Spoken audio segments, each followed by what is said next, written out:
بسم الله الرحمن الرحيم. الفاتحة إلى روح حبيبنا وشفينا سيدنا رسول الله صلى الله عليه وسلم وآله وأصحابه وأزواجه وإخوانه من الأنبياء والمرسلين، ثم إلى أرواح مشايخنا ولآبائنا وأمهاتنا ولمن له حق علينا،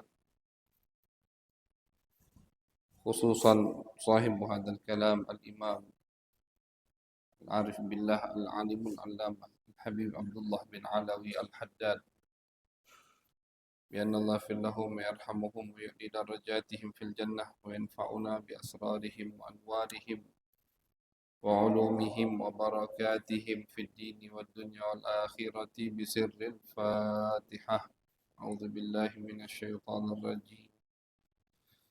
بسم الله الرحمن الرحيم. الحمد لله رب العالمين الرحمن الرحيم مالك يوم الدين، إياك نعبد وإياك نستعين، اهدنا الصراط المستقيم صراط الذين أنعمت عليهم غير المغضوب عليهم ولا الضالين آمين. بسم الله الرحمن الرحيم. قال الإمام الحبيب عبد الله بن علوي الحداد رحمه الله تعالى ونفعنا به وبعلومه وبعلوم مشايخنا وبعلوم سائر الصالحين في الدارين آمين، إلى أن قال: وقال رضي الله عنه: أمور الدين كالبيوت، لا يتم بناء القصر إلا بعد إحكام الأساس، كذلك الدين كذلك الدين أساسه كلمة التوحيد والتصديق بها، ثم الأحكام الواجبة، ثم قراءة القرآن، ثم ما يندب بعد ذلك. قال تعالى: أفمن أسس بنيانه على تقوى من الله ورضوان خير أم من أسس بنيانه على شفا جرف هار فانهار به في نار جهنم. فالتأسيس بإثبات العقائد والنيات والصدق، ثم البناء لذلك بعد ذلك. الحمد لله. Alhamdulillah wa syukurillah, puji syukur kehadiran Allah subhanahu wa ta'ala atas segala nikmat yang Allah berikan, sehingga di malam yang berkah ini alhamdulillah kita kembali dikumpulkan oleh Allah subhanahu wa ta'ala di rumah daripada rumahnya Allah dalam keadaan sehat walafiat, diberikan masih oleh Allah kesempatan untuk kita masuk ke bulan Sya'ban, bulan baginda Nabi besar Muhammad sallallahu alaihi wasallam. Mudah-mudahan amalan kita di Rajab diterima oleh Allah Subhanahu wa taala, kekurangan ditutupi oleh Allah, kemaksiatan diampuni oleh Allah Subhanahu wa taala, dan kita diberikan taufik hidayah sehingga bisa lebih semangat, getol, giat dalam beramal ibadah, bersalawat di bulan Sya'ban guna menyambut bulan suci Ramadan. Amin ya rabbal alamin. Masyarul hadirin wal hadirat jamaah yang dirahmati oleh Allah. Berkata Al-Habib Abdullah bin Alawi Al-Haddad, qal umuruddin kal buyut. Kata beliau, urusan agama, hal-hal yang berkaitan dengan agama kita, keyakinan kita, akidah kita, suluk kita, jalan kita menuju Allah Subhanahu wa taala, itu seperti bangunan rumah, kata beliau. Agama beliau umpamakan seperti bangunan. la yatimmu bina'ul qasri illa ba'da ihkamil asas. Kata beliau, tidak mungkin istana atau satu bangunan bisa dibangun dengan sempurna, kokoh bangunannya, kuat, tahan lama, gempa sedikit dah hancur, angin kencang tidak hancur rumah itu, kecuali ba'da ihkamil asas, kecuali pondasinya itu kuat. Rumah kalau pondasinya makin kuat, maka rumahnya makin kuat. Bahkan seperti yang kita ketahui, kalau nak 2 tingkat, ya pondasinya pondasi 2 tingkat. Kalau mau 50 tingkat, ya berarti pondasinya harus lebih kuat. Harus lebih kuat. 100 tingkat makin lebih kuat. Coba lihat struktur bangunan Burj Khalifah itu. Itu luar biasa. Menunjukkan kemampuan manusia, dan kemampuan manusia itu tanda kekuasaan Allah Subhanahu wa taala. Ratusan tingkat, berapa ratus tingkat itu berapa? Pondasinya kuat. Lihat bagaimana mereka bangun pondasinya. Makanya bangunannya bisa kuat. Angin kenceng enggak goyang. Kata beliau, Habib Abdullah bin Alawi Al-Haddad, jadi Habib Abdullah ini juga paham masalah bangunan. Jadi ulama kita, kiai kita, itu mereka tuh paham ilmu duniawi. Mereka pelajari, paham ilmu bangunan. Kata beliau, bangunan gak bakal kuat kalau pondasinya gak kuat. Pondasinya kuat, bangunannya kuat. Apa yang ingin beliau sampaikan? Bukan masalah bangunan, bukan. Tapi yang ingin beliau sampaikan, begitu juga agama kita.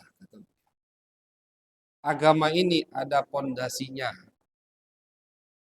Agama ada pondasinya.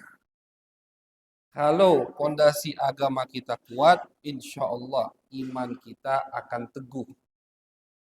Iman kita nggak mudah goyang. Nggak jadi kita domba yang selalu diadu. Karena kita pondasinya kuat. Nggak mudah terhasut dengan video-video yang lagi viral, misalkan. Nggak mudah terhasut dengan ceramah beberapa orang, atau hasutan beberapa orang, nggak mudah terhasut. Kenapa? Pondasinya kuat. Dia belajar, dan pondasi kuat tentunya harus belajar. Masyarul hadirin, at-ta'lim.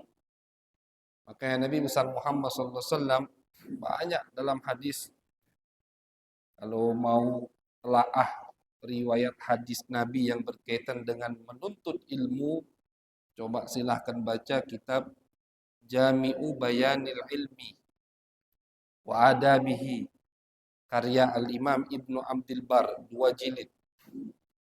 Di situ beliau menyebutkan riwayat dari Nabi, riwayat dari sahabat yang menganjurkan kita untuk selalu belajar. Belajar. Belajar itu tidak ada batas waktunya. Bahkan ayah dari guru kami, Abu Ya Sayyid Muhammad Alawi Al-Maliki, itu terkenal nasihat beliau. Setiap murid beliau yang belajar di Abu Ya Maliki itu kan lama-lama. Apalagi dulu. Dulu di zaman Abu Ya Sayyid Muhammad Alawi Al-Maliki, di tahun kurang lebih dari tahun 90-an atau 85 ke atas sampai akhir hayat beliau.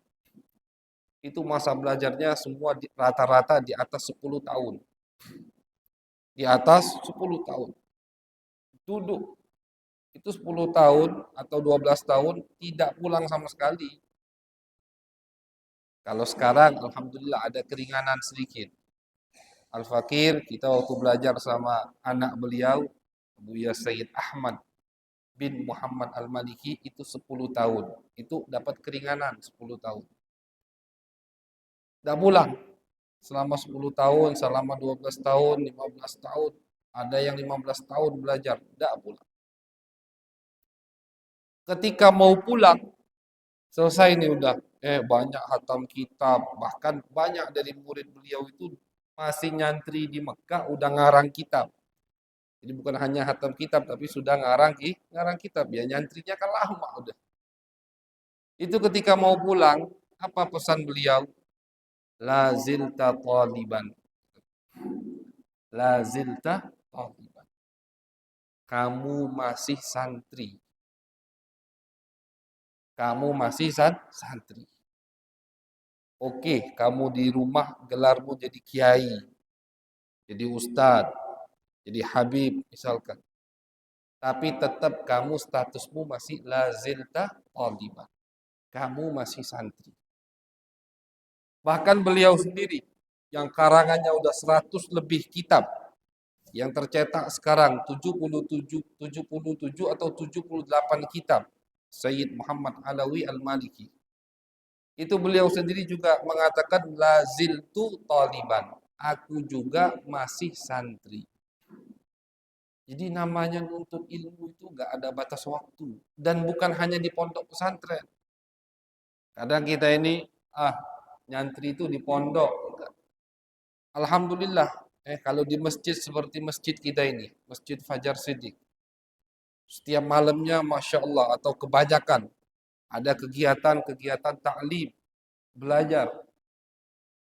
Kita tinggal datang, duduk dari maghrib sampai isya, nggak sampai 40 atau 50 menit. Tiap hari sudah dapat kita gelar talibul ilmi, penuntut ilmu. Tidak perlu ke pondok pesantren, apalagi yang udah kawin. Kacau kalau yang udah kawin ke pondok. Yang punya pondok juga udah galak nerimo. Tapi bukan artinya ketika kita tidak pondok pesantren, kita tidak bisa menuntut ilmu. Betapa banyak orang yang bukan jeblosan pondok pesantren, jadi ustadz, punya pondok pesantren. Dan pondok pesantren ini kan baru. Sistem pondok pesantren itu baru. Kalau kita buka mungkin 3 abad yang lalu, sistem pondok pesantren. Kalau di Hadramut itu pertama kali yang membuat pondok pesantren Al-Habib Ali bin Muhammad Al-Habsyi, pengarang Maulid Simtud Durar. Itu beliau pertama kali yang mempunyai ribat. Ribat itu pondok pesantren, anak-anak datang tinggal makan di situ, belajar di situ. Sebelumnya mereka belajar kemana ya? Ke guru ini datang. Selesai dari guru ini ke guru ini. Besok ke guru yang lain. Terus dari rumah ke rumah, masjid ke masjid, majelis ke majelis. Disitulah mereka belajar. Nah, jadi kita ini sebetulnya surah salafiyah. Belajar di masjid itu gambaran lama. Gambaran dari zaman Nabi besar Muhammad SAW. Nabi majelisnya di mana? Bukan di pondok, di masjid. Sahabat belajar sama Nabi di mana? Di masjid. Nabi meninggal, sahabat jadi guru, mengajar di mana? Di masjid. Terus begitu. Jadi bukan artinya ketika kita nggak di pondok pesantren atau sudah lewat umur kita mondok, kita nggak belajar. Tidak, masyaallah hadirin. Al-Imam Ahmad bin Hanbal, Amirul Mukminin fil hadis. Beliau itu diriwayatkan hafal semua hadis Nabi Muhammad sehingga beliau dapat julukan Amirul Mukminin. Amirul Mukminin itu bukan khalifah, bukan. Kalau untuk beliau artinya kalau di ilmu hadis untuk itu gelar. Amirul Mukminin gelar untuk orang yang hafal semua hadis Nabi besar Muhammad sallallahu alaihi wasallam. Itu diberikan gelar Amirul Mukminin. Itu gelarnya Ahmad bin Hanbal. Di zaman beliau tidak ada yang lebih mulia, lebih alim dari beliau. Lebih alim dari beliau. Tentang hadis Nabi Muhammad. Punya mazhab, muridnya puluhan ribu. Ini Ahmad bin Hanbal. Muridnya puluhan ribu. Bahkan beliau punya Musnad Al-Imam Ahmad bin Hanbal. Sampai sekarang masih dicetak. Itu di masa tuanya, beliau apa? Masih bawa buku. Ya, alat tulis. Masih bawa pena, masih bawa buku. Ini udah beruban kalau ini. Rambutnya udah berubah, jenggotnya udah berubah. Muridnya nanya, wahai guru, muridnya heran. Antum ini udah luar biasa, udah hafal semua hadis Nabi, zuhudnya, waroknya, wah luar biasa. Rela disiksa, rela dipenjara demi syariat Allah Subhanahu wa taala. Jadi alimnya iya, walinya juga. Hafal hadis Nabi, ngamalkan semua sunnah Nabi. Beliau mengatakan, kata beliau Ahmad bin Hambal, semua sunnah Nabi itu sudah aku amalkan. Kecuali satu. Apa? Kata beliau, aku tidak punya putri yang bernama Fatimah sehingga aku bisa nikahkan dengan laki-laki yang bernama Ali. Itu kan di luar kemampuan kita. Jadi saking semua sunnah Nabi beliau ikuti, kata beliau cuma sikok, tak baca aku meloi. Apa? Aku tak punya anak betino, sehingga kalau aku punya, aku bisa berikan nama Fatimah mirip putri Nabi, dan aku cari menantu yang bernama Ali persis seperti nama menantu Nabi. Jadi saking ingin mengikuti sunnah Nabi sampai segitu. Selebih dari itu kata beliau, aku udah ikuti semua. Semua sunnah Nabi Muhammad SAW. Ahmad bin Hanbal. Nah, ini orang yang luar biasa ini. Udah berubah kalau masih bawa buku. Masih bawa kitab. Masih bawa pena. Ditanya sama muridnya, guru, antum ini kamu tuh udah luar biasa. Udah alim, hafal hadis, murid banyak, kitab banyak. Sudah wali. Kenapa masih bawa buku? Apa kata beliau? Ma'al mahbarah ilal makbarah. Kata beliau, ma'al mahbarah ilal makbarah. Aku akan selalu membawa ini sampai aku masuk ke liang kubur. Tetap aku masih statusku talibul ilmi. Santri, penuntut ilmu baginda Nabi besar Muhammad sallallahu alaihi wasallam. Jadi alhamdulillah ketika kita diberikan oleh Allah nikmat yang luar biasa. Kita diberikan kenikmatan, ada masjid. Alhamdulillah kita rutin ke situ. Ada kajian setiap malamnya. Bermacam-macam. Itu nikmat yang besar dari Allah. Tinggal kita mau mendengarkan atau tidak, mau hadir atau tidak, mau belajar atau tidak. Dan dalam riwayat sebuah hadis Nabi Muhammad SAW beliau pernah bersabda, ketika ada orang meninggal statusnya talibul ilmi mata syahida, itu orang meninggal dalam keadaan syahid. Ketika dia meninggal statusnya talibul ilmi, penuntut ilmu. Makanya jangan dilepaskan gelar itu. Mau setinggi apapun, sebanyak apapun gelar kita, sealim apapun kita, tetap talibul ilmi, penuntut ilmu itu gelar yang paling mulia, yang ada jaminannya. Kalau gelar di dunia belum tentu ada jaminan di akhirat, tapi ada gelar yang dijamin sama Nabi. Gelar apa itu? Talibul ilmi, penuntut ilmu. Jadi harus terus kita menuntut ilmu. Itulah yang dimaksud oleh Al-Habib Abdullah bin Alawi Al-Haddad. Ketika agama kita mau kuat, ya pondasinya iman kita mau teguh, iman kita mau mantap. Pondasinya harus dikuatkan. Pondasi ini dikuatkan dengan apa? Dengan belajar. Tidak ada orang tiba-tiba imannya kuat tanpa belajar. Harus belajar. Tahu mana yang wajib, mana yang lebih penting. Ada yang penting, tapi ada yang lebih penting. Ada yang muhim, ada yang aham. Ada yang penting, cuman ada yang lebih penting. Yang lebih penting ini kita belajar ini. Ada yang wajib, ada yang sunnah. Ada yang wajib, ada yang sunnah. Jangan kebalik. Orang yang pondasi agama yang nggak kuat, akhirnya ngawur. Ini beliau sebut.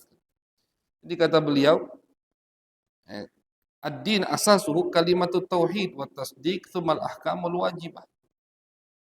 Pondasi iman kita ini pertama tauhid, iman kepada Allah. Tahu sifat Allah 20 itu wajib kita hafal. Wajib kita hafal. Wajib kita pelajari. Sifat 20 wajib, sifat mustahil, sifat jaiz. Ini sifat-sifat Allah wajib kita pelajari. Itu pondasi iman, pondasi agama.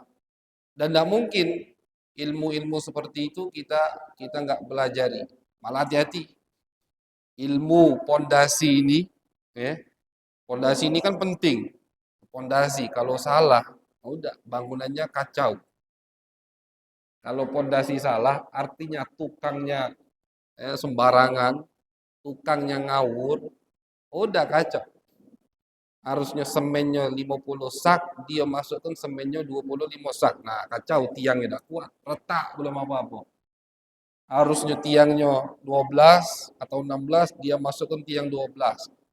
Kan kacau itu. Begitu juga pondasi di dalam ilmu agama. Lihat kata beliau, pondasi agama adalah pertama ilmu tauhid, artinya ilmu yang berkaitan dengan sifat-sifat Allah Subhanahu wa taala. Ini tidak boleh sembarangan kita pelajari. Tidak boleh. Salah guru, salah sanad, salah kitab, naudzubillah, akidah kita juga salah. Jadi penting pondasi agama, juga lebih penting kepada siapa kita belajar tentang pondasi agama ini. Kita minta dikuatkan dengan siapa pondasi agama kita. Guru, jangan sembarangan guru. Jelas sanad ilmunya. Siapa guru kita, siapa gurunya lagi. Oh, udah, alhamdulillah jelas. Jelas akidahnya. Orang sekarang tidak. Ini kita saksikan, kita temui. Ada ibu-ibu kita tanya, ibu, anak ibu pondok di mana? Tidak tahu aku ustad pondok di mana. Yang penting pondoknya itu gratis. Tidak tahu pondok di mana. Yang penting pondoknya gratis. Nauzubillah. Pas kita telusuri ternyata pondoknya akidahnya beda dengan Ahlus Sunnah wal Jamaah. Yang penting pondok gratis. Nak gurunya siapa, nak akidahnya apa, nak sanad ilmunya kemana, tidak peduli. Nauzubillah. Maaf, mendingan tidak usah mondok. Daripada mondok, tapi akhirnya belajar dengan orang yang salah, sehingga tadi seharusnya pondasinya kuat, pondasinya bagus, malah kebalikan, tidak kuat dan tidak bagus. Tidak boleh. Inna hadzal ilma dinun, fanzuru amman ta'khudhu dinakum. Berkata tabi'i al-jalil Muhammad bin Sirin, ilmu ini agama. Inna hadzal ilma dinun. Ilmu ini adalah agama, ilmu-ilmu seperti itu. Fanzuru amman ta'khuduna dinakum, maka lihat-lihat kepada siapa kalian mengambil agama kalian. Jangan sembarangan guru. Jangan cuman karena gelar. Baik dia Habib, oh Habib, semua diterima. Tidak juga. Kiai, profesor, doktor, Al-Hafiz misalkan. Oh, ini Al-Hafiz, maka terima semua apa yang dia omongkan. Tidak. Lihat orangnya. Siapa gurunya? Kalau kita tidak tahu orangnya, ya kita tidak kenal, baru pertama kali nyengok. Tanya siapa gurunya? Belajar di mana? Jeblosan mana? Itu wajib. Biar tidak salah kita ngambil agama kita. Ini zaman sekarang tidak. Yang penting dicari pondok yang gratis, bahkan yang murah, yang gratis. Dia tidak peduli anaknya mondok di mana. Kiainya siapa dia nggak tahu.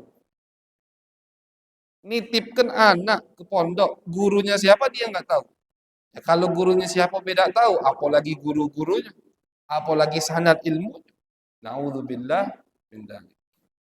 Itu lebih mending tidak usah mondok daripada mondok atau belajar tapi salah guru. Karena apa? Karena itu adalah pondasi, masyaallah. Pondasi. Kalau sudah salah dari pondasinya, itu bangunan tidak acak direnov. Kalau pondasinya kuat, ada yang rusak dikit, tinggal direnov.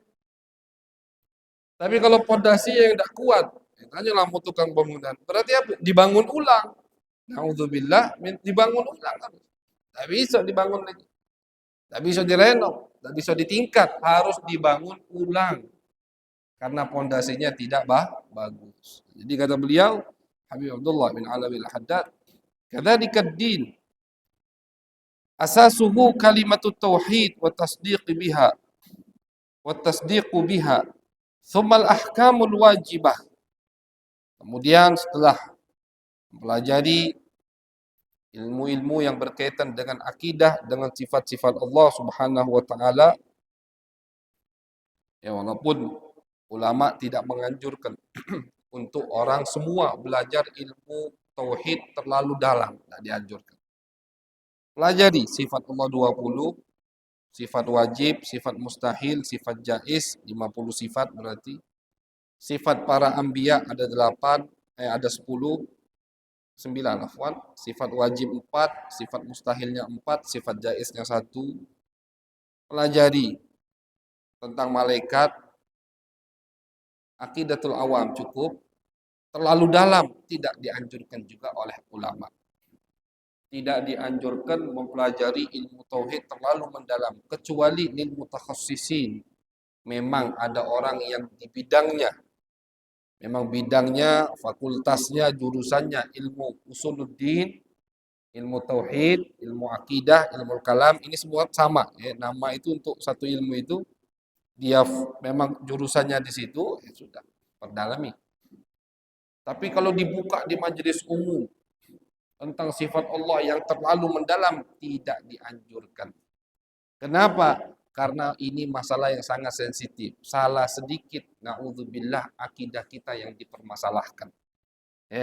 Salah sedikit di masalah ini, akidah kita, agama kita yang kita pertaruhkan.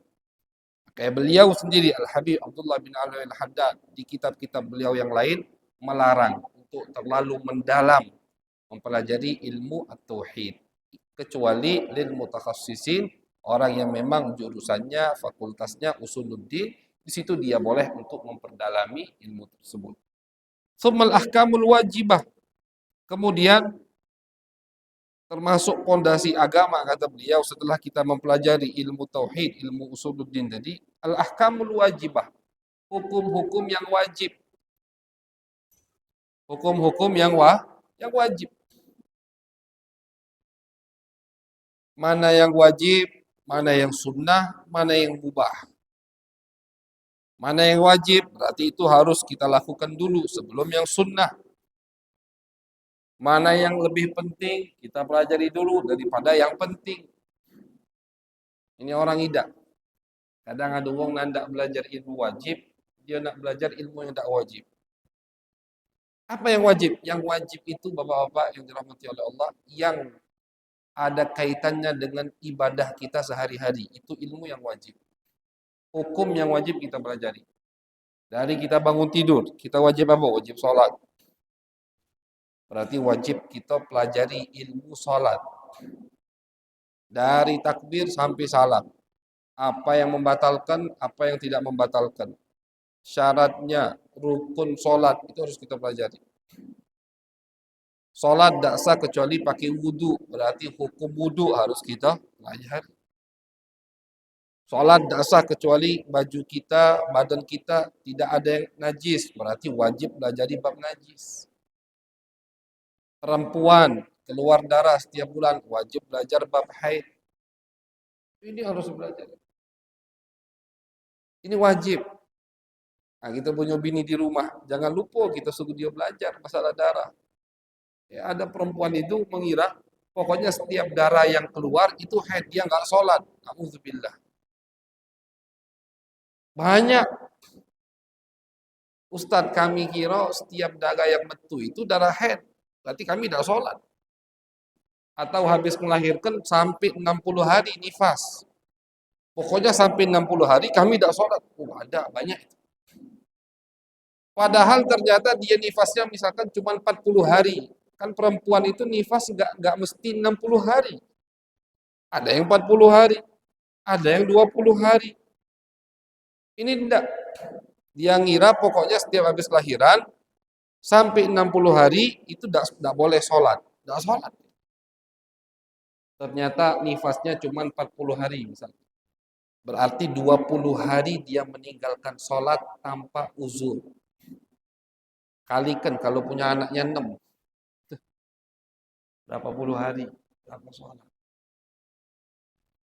Oh Ustadz, kami kan tidak tahu. Ketidaktahuan. Halo.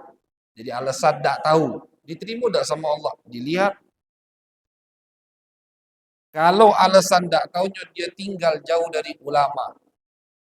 Dia tinggal jauh dari kiai, jauh dari ustaz. Tinggal di hutan. Jangankan masalah haid. Orang sekarang misalkan umpama tinggal di tengah hutan, wemutan istilahnya, tidak tahu kabar apapun tentang dunia. Meninggal masuk surga walaupun dia tidak pernah nyembah Allah. Itu begitu di dalam di mazhab akidah Ahlus Sunnah wal Jamaah begitu. Ada orang yang tinggal di satu tempat, dia nggak tahu sama sekali kabar dunia. Tidak tahu ada agama, tidak tahu ada Allah, tidak tahu. Dan khatib yang datang ke mereka, ngajari mereka, meninggal, maka dia masuk surganya Allah. Karena Allah sendiri yang mengatakan dalam Al-Quran, tidak mungkin kami mengazab satu kaum, sampai kami kirim, kami utus kepada mereka utusan kami. Wa ma kunna mu'adzibin hatta nab'atha rasulah. Lain mereka nggak sampai kepada mereka ajaran Nabi Muhammad, maka mereka masuk surga. Walaupun mereka tinggal atau hidup setelah zaman Nabi Muhammad. Jadi jangankan masalah haid, masalah nifas, masalah sholat, masalah wudhu, masalah tauhid pun itu dimaafkan oleh Allah. Karena tinggalnya jauh dari ulama. Dan ulama tidak ada yang sampai ke sana, berdakwah ke sana. Tapi kalau alasan tidak tahu, karena tidak mau belajar, dia tinggal di tengah kota, dekat dengan ulama, banyak ustadz-ustadz, banyak masjid. Bahkan di dekat rumah dia ada masjid yang setiap malam misalkan ada majelis ilmu. Ninggalkan sholat, dihisab sama Allah. Alasan, ya Allah, aku tidak tahu. Aku kira itu masih tidak wajib sholat. Tidak diterima sama Allah. Itu al-jahil ghairu ma'dzur. Disebutkan nama ulama di kitab. Jadi ada yang jahil ma'dzur, ada yang jahil ghairu ma'dzur. Ada orang yang alasan dia tidak tahu, ma'dzur, diterima oleh syariat, diterima oleh Allah, dimaafkan. Ada orang yang alasannya tidak tahu, enggak diterima sama Allah. Kenapa? Karena dia salah. Allah dalam Al-Quran yang mengatakan fas'alu ahla dzikri in kuntum la ta'lamun. Allah udah nyebutkan dalam Al-Quran, woi kalau kamu udah tahu, bertanya sama yang tahu. Itu kata Allah, fas'alu ahla dzikri in kuntum la ta'lamun. Jadi meninggalkan sholat, alasannya tidak tahu, ada terima. Kenapa? Banyak ustaz di sekelilingmu. Kenapa kau tidak galak bertanya? Jadi penting ini. Kita kalau nyibukkan diri untuk belajar yang wajib saja, itu tidak habis-habis. Makanya fokuskan belajar ilmu-ilmu yang wajib. Hukum-hukum yang berkaitan dengan ibadah kita. Masalah sholat selesai. Ini nak masalah puasa, belajar fikih puasa. Kena zakat, belajar fikih zakat. Masih bujang, belum wajib belajar bab nikah. Pas nak kawin, wajib belajar bab nikah. Apa syarat-syarat biar nikah sah? Siapa perempuan yang boleh dinikahi, siapa yang nggak boleh dinikahi? Kalimat-kalimat apa saja yang menyebabkan perceraian? Apalagi? Apa hak-hak yang wajib bagi suami terhadap istri? Nafkah itu wajib atau tidak? Berapa nafkah yang wajib? Ini wajib kita belajar. Maka yang muda-muda nanti kalau mau nikah datangi Ustadz Bito. Ustadz, kami nak daurah bab nikah misalnya. Apa sudah? Soalnya anak muda sekarang itu pas mau nikah kurang 1 minggu baru datang ke Ustadz, cuman minta 3 kali pertemuan. Cuman minta 3 kali pertemuan. Maaf, yang pengen dipelajari cuman adab-adab al-jima. Gimana? Atau yang dipelajari cuman Ustaz, dengar kebenar enggak kalimat aku qabil tu tazwijaha wa nikahaha min mahrin mazkur. Itu yang dia hafali, udah enggak salah. Yang dia pelajari cuma adab-adab ketika berhubungan dengan istri. Bagus, kita tidak ngomong itu bagus, itu sunnah Nabi Muhammad SAW. Tapi bab nikah itu bab yang luas. Betapa banyak, termasuk ilmu yang wajib. Bagi yang mau menikah wajib. Betapa banyak orang yang sudah mengucapkan kalimat cerai lebih dari 3 kali kepada istrinya masih kumpul. Itu kita lihat bukan katanya. Berapa kali kau udah nyai ke bini kau? Tak tahu, aku tiap malam pokoknya ucapkan kalimat cerai. Na'udzubillah. Anaknya udah 5. Anaknya 5. Sedangkan hukum orang kalau sudah mencerai istrinya lebih dari 3 kali, tolak bain, kubro, itu untuk kembali saja kepada istri itu. Ada 5 syarat, berat semua. Ini ilmu wajib, ma'asyiral hadirin. Harus kita pelajari. Kita punya anak harus suruh belajar. Pas dia nak kawin, belajar dulu. Ya bukan malah sibuk nabung, bagus. Sekali lagi bagus, tapi ada yang lebih bagus. Penting, ada yang lebih penting. Kau nak kawin, nabunglah dulu. Bukan kau nak kawin, belajar dulu. Beda. Kau nak kawin, datangi dulu ustaz. Setengah tahun ini kau datangi itu ustaz, minta jam khusus belajar bab nikah dari awal sampai akhir. Nafkah suami ke istri itu jadi utang. Kalau laki tak nafkahi bininya sehari, wajib jadi utang. Kalau nafkah ke anak tak jadi utang. Bapak wajib nafkahi anak yang masih belum mampu. Lewat sehari, dosa dia tak nafkahi anaknya. Cuman tak jadi utang. Beda dengan nafkah ke bini. Nafkah ke bini itu, kalau lewat sehari kita tidak menafkahi istri kita, jadi utang. Jadi utang. Hati-hati, jangan kayak gitu. Tak tahunya banyak utang ke bini kita. Jadi ini yang dimaksud oleh Al-Habib Abdullah bin Ali Al-Haddad. Asasuddin, pondasi agama kita, ilmu-ilmu yang wajib. Yang sekiranya kalau kita tidak paham ilmu itu, naudzubillah kita akan melakukan kemaksiatan kepada Allah Subhanahu wa taala. Tak tahunya udah kumpul kebo, maaf, tahun-tahunan. Dia kira itu istrinya, ternyata bukan istrinya lagi, udah beberapa tahun yang lalu. Karena dia udah mengucapkan kalimat cerai lebih dari 3 kali. Banyak yang main. Banyak yang kayak itu. Nauzubillah min dzalik. Ini semua musibah. Apa sumbernya? Al-jahlu biddin. Gak paham tentang agama. Nah, jadi ini yang kita pelajari. Tidak usahlah yang macam-macam istilahnya. Tidak usahlah tauhid terlalu mendalam. Yang penting udah tahu sifat Allah, sifat Nabi udah cukup. Tidak usah yang sampai tinggi-tinggi sampai kayak hilang pula akalnya. Tidak usah. Masih banyak ilmu yang penting, yang lebih wajib yang harus kita pelajari. Bab jual beli, tambah lagi. Tidak boleh orang jual beli kecuali dia tahu apa hukum Allah di jual beli tersebut. Tidak boleh. Sah apa tidak, riba apa tidak. Kalau kita sekarang tidak, menguntungkan apa tidak. Itu. Ada tender masuk, ada bisnis baru, menguntungkan tidak? Udah tahu menguntungkan baru di ujung nanya ustad. Nanya ustad itu cuma nak ngelemak ke hati beh. Seharusnya nanya ustad dulu. Ini udah tanda tangan, udah baru ustad dipanggil, ustad, cak mana jual beli ini? Ustadnya itu cuma suruh jadi saksi. Tidak, nguntungkan, sudah nguntungkan baru dia nanya kembali. Tanya dulu, ini sah atau tidak? Riba atau tidak? Apa kata Nabi Muhammad? Orang yang tidak peduli apa yang masuk ke mulutnya, halal atau haram, fannaru aulabih. Berarti api neraka lebih cocok untuknya. Yang tidak peduli, yang penting untungkan, yang penting duit, halal haram agaklah itu. Itu kata Nabi lebih pantas untuk masuk api neraka daripada surganya Allah Subhanahu wa taala. Itu ilmu yang wajib. Ahkam al-wajibah. Ilmu-ilmu yang wajib untuk kita pelajari dan semua adalah pondasi agama kita. Jadi kata Al-Habib Abdullah bin Ali Al-Haddad, fondasi agama adalah ilmu tauhid.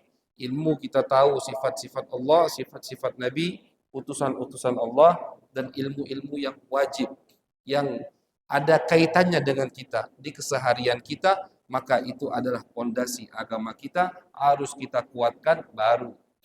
Baru setelah itu pengen lebih dekat dengan Allah. Baru setelah itu zikir.